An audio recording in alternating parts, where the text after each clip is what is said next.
주제를 믿음으로 같이 읽겠습니다. 시작. 너희도 복받는 비결이라는 주제로서 오늘 나누고자 합니다. 이 본문도 믿음으로 같이 읽겠습니다. 시작. 마땅히 행할 길을 너희에게 가르치라. 거래하는 너희도 그것을 떠나지 아니하리라. 아멘. 그래서 사람들은 살아가면서 참 복을 원한다는 것입니다. 그래서 또 제가 어릴 때 보면은 벽에도 또 숟가락에도 또 사방 이불에도 복자를 새기라는 것을 보면서 자랐습니다. 그리고 사람들은 나는 건강의 복을, 나는 경제의 복을, 자녀의 복을 받기를 원하는 사모하는 마음들이 있다는 것입니다. 그래서 또 나이 많은 분들을 또 만나고 시간 함께 가지면은 또 마지막 죽음 복을 내가 받아야 할 텐데 라는 말을 즐겨 사용하신다는 것입니다. 그러므로 이제 더 나이가 들면은 사는 잠에 가야 할 텐데 죽음 복이 필요한데 이렇게 어제도 말하는 여러분들의 어르신들을 보면서 그런데 하나님께서는 이 주제에 합당한 삶을 살아가므로 늙어서도 복받는 비결을 알고서 하나님의 축복을 받고 누려간 사람들을 성경은 말해주고 있습니다. 그러므로 우리 모두가 이제 하나님 말씀처럼 늙어서도 복받는 비결의 삶으로 나아가는 서로가 되시기를 주님의 이름으로 축원합니다. 아멘. 욥기 42장 12절을 같이 보겠습니다. 이름을 같이 읽겠습니다. 시작. 여호와께서 욥의 말년에 욥에게 처음보다 더 복을 주시니 그가 양 14,000과 낙타 6,000과 소 1,000마리와 암약이 1,000을 얻고. 그러면 하나님은 욥을 하나님께서 크게 복을 주셨습니다. 그러므로 동서남북 동쪽 광장에서 가장 큰 자가 되도록 하나님은 복을 주셨습니다. 그리고 욥기 1장에서 보면은 욥은 또한 늙어서도 복받는 비결을 알았으므로 이 자녀들한테 그것을 새겼고 가르친 결과라고 하는 것입니다. 그래서 이번에 나이가 많고 늙었고 인생 말년에 하나님께서 지금까지 받은 복보다도 배나 갑절로 복을 받았고 복을 누렸던 사람이 욥이었다고 하는 것입니다.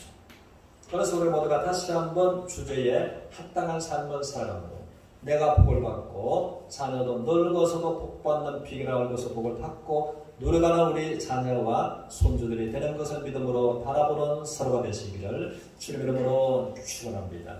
아멘. 우리는 다윗을 참 부러워하는데 또 다윗처럼 하나님을 경험하고 다윗처럼 하나님의 축복을 나의 것으로 경험하기를 원한다는 것입니다. 그런데 다윗은 보면은 두 가지를 평생에 이 두 가지를 계속해서 마음에 새겼고 기도하는 사람이 다윗이었다고 하는 것입니다. 우리 시편 71편 9절을 보겠습니다. 구절을 같이 읽겠습니다. 시작.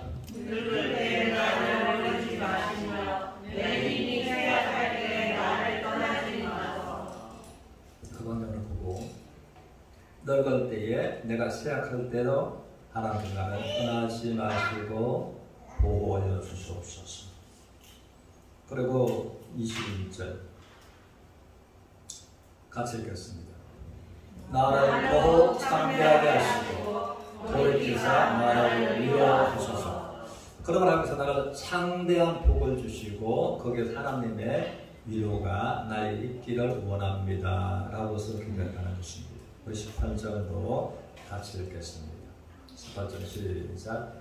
하나님이여 내가 너로 백발이 되리로 나를 떠나지 마시며 내가 주의 힘을 후대에 전하고 주의 능력을 장래의 모든 사람에게 전하기까지 나를 버리지 마소서. 그러므로 다윗은 내가 내가 더 넓어서 백발이 된 때에도 나를 떠나지 마시고, 또 내가 후대의 사람들, 장래의 사람들에게 하나님께서 나에게 복을 주셨고, 하나님께서 나를 위로하신 그 하나님을, 또 나를 축복하신 그 하나님이 전해지기까지, 다시 말하자면 나는 죽고 없어질지라도 후대의 사람들이 다윗을 복을 주셨고 다윗을 위로하신 그 하나님을, 다윗의 하나님을 나도 믿기를 원하는, 소원하는 그런 사람이 되도록 하나님께서 복을 주시옵소서. 그러나 다윗은 기도한 이것이 자기가 하나의 이 사명으로 마음에 새겼다고 하는 것입니다. 그래서 이 사명을 생각하면서, 사명감에 불타면서 그가 건강의 축복과 물질의 축복과 자녀가 잘 되는 축복을, 넓어서도 복을 받고 위로받는 축복을 구했다고 하는 것입니다. 그래서 우리가 다윗처럼 믿음의 기도로서 기도하는 서로가 되었으면 좋겠습니다. 그리고 다윗은 보면은 한 가지 또 어떤 기도를 하였는가 하면은 역대상 28장 9절입니다. 같이 읽겠습니다. 시작. 내 아들 솔로몬아, 너는 내 아버지의 하나님을 알고 온전한 마음과 기쁜 뜻으로 섬길지어다. 여호와께서는 모든 마음을 감찰하사 모든 의도를 아시나니 내가 만일 그를 찾으면 만날 것이요 만일 내가 그를 버리면 그가 너를 영원히 버리시리라. 아멘. 그래서 두 번째 기도 제목은 자나깨나 이것이었다고 하는 것입니다. 어떻게 내가 죽고 난 다음에도 내 아들이 하나님의 복을 받고 복을 누리는 삶을 어떻게 살도록 내가 도와줄 것인가. 이것을 늘 평소에 마음에 새기고 기도하다가 그가 유언으로 아들을 불러서 말하는 유언이었습니다. 내 아들 솔로몬, 너는 너의 아버지의 하나님을 알아라. 너의 아버지의 하나님을 알아라. 하나님께서 모든 마음을 감찰하시고 모든 의도를 아시는, 네가 하나님을 찾고 가까이 하면 하나님은 항상 너와 가까이 하실 것이다. 그러나 네가 마음이 높아졌어, 마음이 교만해졌어, 하나님을 멀리하면 하나님은 반드시 너를 영원히 너를 버릴 수도 있다. 그것을 평소에 기도했고 마지막 유언으로 기도로서 다윗은 이 유산을 아들한테 물려주었습니다. 그 결과가 어떻게 나타난가에 관해서 열왕기상 3장 10절입니다. 3장 10절 같이 읽겠습니다. 시작. 솔로몬이 이것을 구하매 그 말씀이 그의 마음에 든지라. 우리가 살아가면서 기도할 것, 구할 것, 필요한 것이 얼마나 많이 있겠습니까? 그런데 솔로몬은 또 일천번제 예배를 들으면서 예배를 통해서 하나님의 마음을 감동시켰던 사람이 솔로몬이었습니다. 그러다 보니까 하나님께서 감동을 받으시고, 그리고 이 밤에 꿈에 하나님께서 솔로몬을 신방하셨습니다. 그러고 하나님께서는 솔로몬아, 내가 너에게 무엇을 줄까? 내가 너에게 무엇을 주기를 원한다. 네가 필요한 것이 무엇이냐? 구해라. 하나님 우리에게 신방하셔서 이렇게 말씀하신다면 우리는 무엇을 구하겠습니까? 하나님께는 건강이든 아파트든 경제든 자녀 문제든 사업이든 모든 것이 가능합니다. 그럼 내가 너에게 무엇을 주고 싶은데 나에게 구하라. 하나님 우리에게 신방을 하셔서 그렇게 말씀하신다면 우리가 하나님 앞에 뭔가 대답을 할 것을 준비하는 서로가 되어야 되겠습니다. 그런데 솔로몬은 자기가 필요한 모든 것에 대해서 하나도 구하지 않고 하나님이 원하시는 것, 하나님이 기뻐하시는 것, 그것을 구했더라라는 겁니다. 그러다 보니까 구한 그것이 또다시 하나님의 마음을 한 번 더 감동하게 됩니다. 그래서 첫째는 1,000번째 예배를 통해서 하나님을 감동케 하십니다. 두 번째는 이 기도로 말미암아 하나님을 감동케 한 것이 솔로몬이었다는 것입니다. 이것이 누구의 영향으로? 아버지 다윗이 가르쳤던 영향으로서 그랬다는 것입니다. 그래서 우리가 그 다음 절을 보겠습니다. 12절 13절 같이 읽겠습니다. 시작. 내가 내 나름대로 하여 내게 지혜롭고 청명한 마음을 주노니 내 앞에서 너 같은 자가 없거니와 내 뒤에도 너 같은 자가 없으리라. 그래서 솔로몬이 구한 것은 지혜와 총명을 구했습니다. 하나님. 제가 다윗 아버지를 이어서 이스라엘 왕은 되었습니다. 저에게 절대로 총명이 필요하고 저에게 지혜가 필요합니다. 그러므로 올바로 판결하고 재판할 수 있는 총명과 지혜를 하나님께서 나에게 맡기신 무 백성들을 위해서 주시옵소서. 그러므로 그것이 하나님의 마음을 감동케 했습니다. 두 번째, 그래서 하나님께서 네가 구한 것을 내가 너에게 주겠다. 그리고 또 하나님 말씀하시기를 네가 구하지 않았는 건강과 재물과 모든 것을 너에게 주겠다라고서 약속하신 하나님이십니다.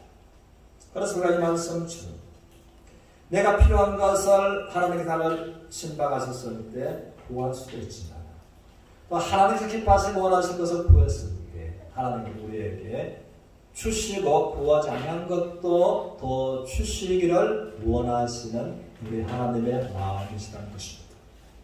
그래서 신약에 와서 너희는 먼저 하나님의 나라와 하나님의 의를 구하라. 그럼 너에게 일살 얼심조의 문제는 주고 더 주리라 약속하신 친히 약속하신 주님의 말씀 주라. 그래서 우리는 열왕기상 10장 27절을 같이 보겠습니다. 시작. 왕이 예루살렘에서 얻은 돌같이 하게 하고 백합목을 현지에 콩나무같이 많게 하였더라.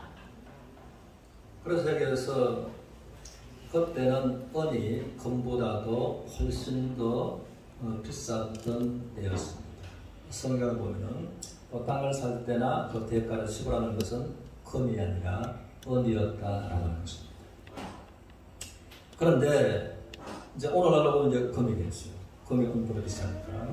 그래서 예루살렘에서 솔로몬이 가장 비쌌던 그 보물 중에 은을 돌처럼 흔하게 여길 만큼 하나님께서 물질의 복을 주셨다고요. 주신 것입니다. 이것은 다윗이 솔로몬이 어렸을 때부터 하나님의 법도와 규례를 가르치던 것과 그리고 늘 기도했던 것과 그리고 어렸을 때 내 아들한테 가르쳤고 행위로 옮기도록 하고 늙어서도 떠나지 않도록 가르쳤던 그 결과가 솔로몬이 이제 전무후무한 하나님의 사랑과 축복을 입고 받았다고 하는 것입니다.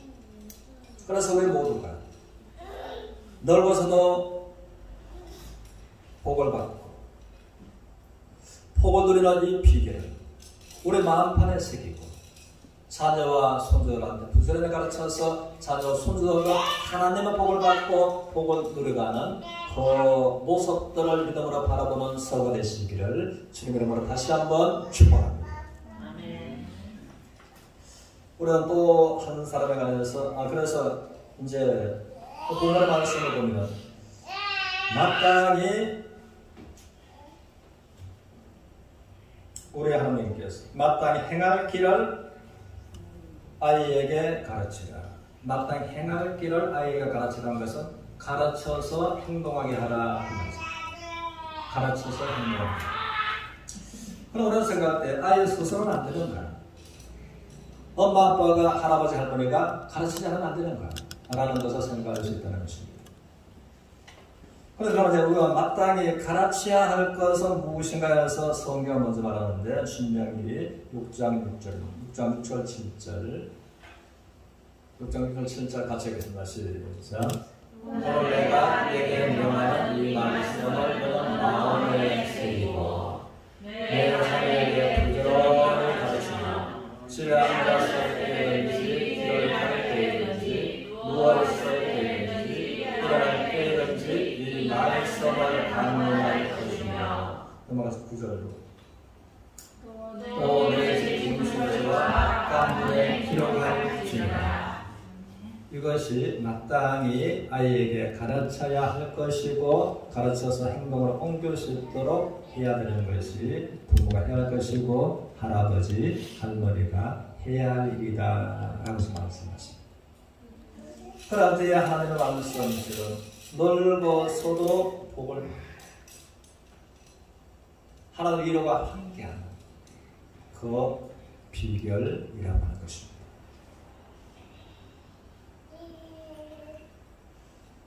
그런데 왜 이렇게 해야 하는가 하면 그렇게 해서 또 벽에도 인방좌우설주에도 하나님의 법도 하나님의 규례를 붙여놓으라는 것은 그런 환경으로 자녀에게 손주에게 만들어 주라는 것입니다. 귀에 들려주고 마음에 새겨주고 보는데 듣는데 영향을 받을 수 있다. 근데 왜 그렇게 해야 되는가 하면 하나님 말씀하시기를 이 아이들의 마음에는 참 순전하지만 또 미련한 것이 함께 얽혀있기 때문이다 라고 말씀합니다. 우리 잠언서 22장 15절을 보겠습니다. 15절 믿음으로 같이 읽겠습니다. 시작. 아이의 마음에는 미련한 것이 어떻게요?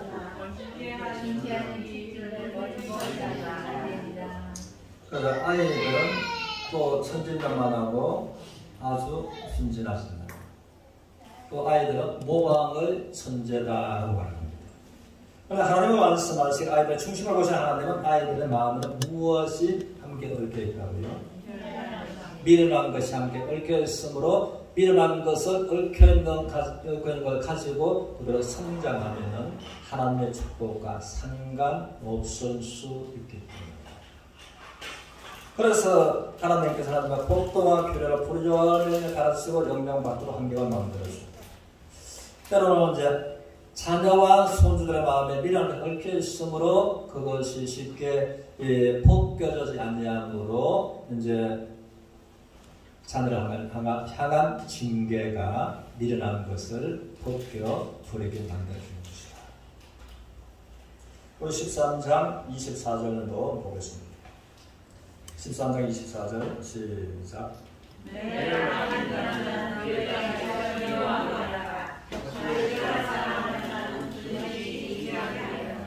그래서 하나님의 말씀을 하나님의 관점에서 부모가 자녀들 교육하면서 볼 때에 미련한 것이 얽혀 있는데 미련한 것을 벗겨주는 것은 징계입니다.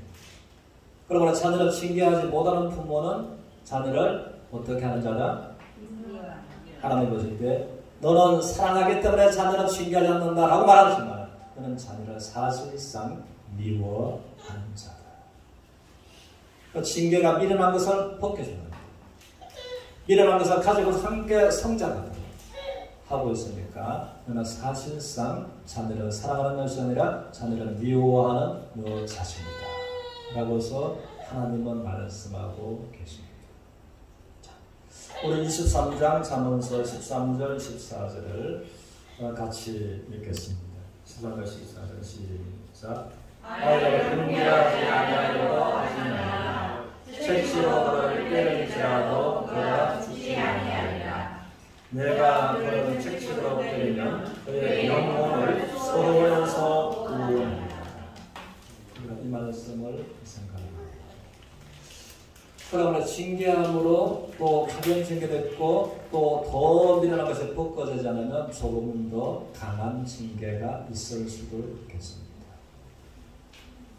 그렇지 않았을 때, 미련한 것을 벗겨주지 않았을 때에 하나님은 이스라엘 백성들을 두고서 말씀하시기를 저들이 어렸을 때부터 하나님의 말씀을 청종치 않는 것은 그들 어렸을 때부터 좋지 않는 습관이다. 그것이 미련한 것을 부모가 어렸을 때부터 벗겨주지 아니하심으로 이제 늙어서 하나님의 말씀을 청종치 않는 좋지 않는 습관에 처져 있는 결과다라고서 말씀을 에레미야서를 통해서 하고 계시는 것입니다.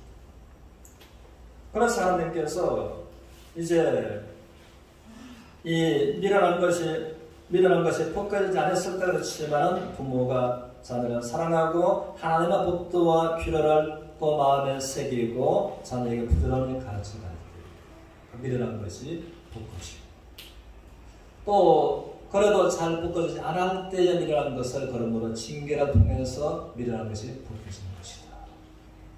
그래서 하나님 14절에서 말씀하시기를 그의 영혼을 소홀에서 구원하리라. 부모가 자녀를 때리는 징계함으로 그렇게 하나님의 법도와 규례 가운데서 생활하도록 함으로 영혼을 어디에서 구원한다고요? 소홀은 이게 지옥을 말하는 것입니다. 원어가 지옥입니다. 그 영혼을 마침내 멸망의 지옥에 가지 않고 구원받게 하는 것이다. 그래서 문자적인 이 지옥이 있고 또 의미적인 지옥이 있다는 것입니다. 어제부터 온통 이 나라가 시끄럽습니다. 저춘천 시대에 150년이 그들이 아까운 귀한 생명을 잃어버렸습니다. 그래서 제가 예언했습니다. 우리 하나님의 말씀처럼 믿는 자들에게 대한 표적에 따르는 첫 번째 표적에 그들의 내 이름으로 귀신을 쫓아내고 이 말씀을 듣고 믿음을 가지고 믿음 안에 들어왔더라면 그런 것은 없었을 것입니다. 그리고 이제 지옥에서 영혼을 구원하리라. 구원하는 것을 말하지만 이 환경적인 지옥이 있습니다. 건강의 지옥이 있고 경제 압박의 지옥이 있고 또 다른 지옥이 있고 원리적인 지옥에서도 네가 너의 자녀를 손주를 어떻게 구원하리라 라고서 이제 말씀을 하시는 겁니다. 그러므로 우리가 이제 늙어서도 복받는 비결을 우리 마음에 새기고 자녀 손주들한테 부지런히 가르쳐 가는 것이 영혼을 구원하고 또 이 인생 삶의 지옥 같은 환경에서도 구원하는 모두가 되시기를 주님 이름으로 축원합니다. 아멘. 그러면 하나님께서 이제 두 모델을 우리에게 말씀을 해주고 계시는데 주제에 합당한 삶을 살아가는 또 살지 못했습니다. 두 모델에 대해서 우리가 엘리라고 하는 사람은 하나님으로 인한 놀라운 축복을 받은 사람이었습니다. 그는 선지자고 제사장이었습니다. 그런데 이 하나님 말씀에 마음의 길을 기울이지 않는 결과가 사무엘상 2장 30절을 보겠습니다. 2장 30절 같이 읽겠습니다. 시작. 그러므로 이스라엘의 하나님 나 여호와가 내가 전에 내 집과 내 조상의 집이 내 앞에 영원히 있으리라 하였으나 여기까지 먼저 보고 그럼 하나님께서 이제 엘리와 약속을 하나님께서 맺으신 것이 너의 조상과 너와 너의 집, 너의 가문이 영원히 내 앞에 어떻게 있으리라 하였으나 영원히 복을 주겠다라고 해서 하나님 약속하셨다 하셨다? 하셨는데 복은 받긴 했는데 엘리의 가문은 이 복을 누리지를 못했다는 것입니다. 마땅히 자녀에게 가르칠 것을 가르치지 못했습니다. 그 결과가 엘리가 그 다음에 같이 읽겠습니다. 시작. 결단코 그렇게 하지 아니하리라. 나를 존중히 여기는 자를 내가 존중히 여기고 나를 멸시하는 자를 내가 멸시하리라. 그러므로 너는 나를 멸시하는 사람에 속하고 내가 너를 존중히 여길 수가 없다. 너희의 가문에 대대로 복을 주려고 내가 언약했지만은 그 언약을 나도 거두어 드리겠다라고 해서 하나님의 말씀을 하셨습니다. 그러므로 하나님은 엘리에게 말씀하시기를 너의 자녀가 나의 보호하면서 벗어나는 것은 네가 아는 죄다. 그래서 그것이 혼내와 비나스인데 두 아들이 한날에 그냥 참사극으로 죽임을 당하는 일이 벌어졌다고 할 것입니다. 우리는 또한 이 성공적인 조업 모델을 보면 그럽니다. 열왕기하 22장 1절 2절을 보겠습니다. 같이 읽겠습니다. 시작. 요시아가 왕위에 오를 때에 나이 8살. 여기까지 요시아가 왕위에 오를 때에 나이가 몇 살이라고요? 8살. 그 뒤에도 같이 읽읍시다. 시작. 8살에서 30년 다스리리라. 그의 어머니의 이름은 거기까지만 잠시. 그의 어머니의 이름은 뭐라고요? 8세의 왕이 되었고 그의 어머니의 이름은 여디다다. 그래서 어머니의 중요한 역할을 하나님께서 여기에서 말씀해주고 계신다는 겁니다. 그대로 읽겠습니다. 시작. 2절도 요시아가 여호와 보시기에 정직히 행하여 그의 조상 다윗의 모든 일로 행하고 좌우로 치우치지 아니하였더라. 우리는 이 대목을 보면은 정말 이해하기가 참 힘이 듭니다. 요시아가 몇 살의 왕이 되었다고요? 8살의 왕이 되었는데 다윗을 하나님께서 만나시니까 내 마음에 합한 자다라고 말씀했습니다. 8살의 왕이 됐는데 다윗처럼 온전히 행했고 왼쪽으로나 오른쪽으로나 치우치지 않았고 하나님의 법도 하나님 규례 중심으로 살아갔더라. 몇 살 때? 8살. 그런데 더 놀랄 것은 이제 요시아의 성장 과정을 보면은 요시아의 할아버지가 머나세입니다. 머나세는 하나님을 말씀하시기를 이스라엘 전체 왕들 중에서 가장 죄를 많이 짓고 가장 악한 왕이 머나세라는 말씀합니다. 또 머나세의 아들은 요시아의 아버지입니다. 할아버지가 죽고 아버지가 왕이 됐는데 그가 아몬입니다. 그리고 자기 아버지는 할아버지를 본받았습니다. 하나님 앞에 가장 나쁜 죄들을 악을 범하는 아버지였다라는 것을 성경은 자세하게 기록했습니다. 그러면 요시아가 8살까지 할아버지의 악한 죄, 아버지가 할아버지를 이어서 짓는 악한 죄, 그것을 보고 듣고 성장한 것이 요시아였다고 하는 것입니다. 그런 그 아주 이 악한 그 환경에서 성장을 했는데 8살 때에 다윗처럼 정직하게, 다윗처럼 온전하게, 다윗처럼 하나님의 법도와 규례 중심으로서 좌우로 치우치지 않고 살았더라라는 것을 우리가 어떻게 이해할 수가 있겠는가라는 것입니다. 그러면 사람의 환경에 가서 말을 할 수 있는 것입니다. 요시아처럼 성장 환경에 나쁜 환경은 없었습니다. 그러면은 거기에다가 요시아는 8살부터 그리고 하나님의 일을 안 했어요. 예루살렘 성전에 우상이 들어섰는데 우상이 들어왔고 우상의 청각으로 만들었어요. 그것을 이제 대대적으로 케어하는 일을 한 것이 요시아였습니다. 어떻게 가능했을까? 누군가로부터 영향을 주었고 영향을 받았으므로 이제 하나님의 복도 하나님의 규례를 지켜야 되겠다고 하는 그 영향을 누가 주었고 받았기 때문이라는 것입니다. 그 영향을 누가 주었을까? 그것이 그의 어머니의 이름은 요디다다. 어머니가 그랬다는 것입니다. 어머니가. 그래서 어머니가 보면은 이제 자기 시아버지가 되는 머나세가 범하는 죄를 볼 때 하나님이 우리 시아버지를 불쌍히 주십시오. 왕이 되었어. 전제군주가 되었어. 하나님이 싫어하시는 하나님이 미워하시는 하나님의 진노를 피할 수 없는 그 죄를 범하는 것을 보면서 가슴을 친 것이 이제 요시아의 어머니였습니다.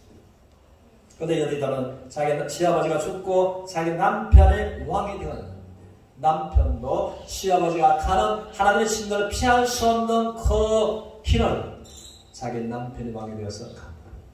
왜 안 말렸겠습니까? 말려도 왕이 목이 곧아서 왕비의 말을 터치하면 가슴을 치면서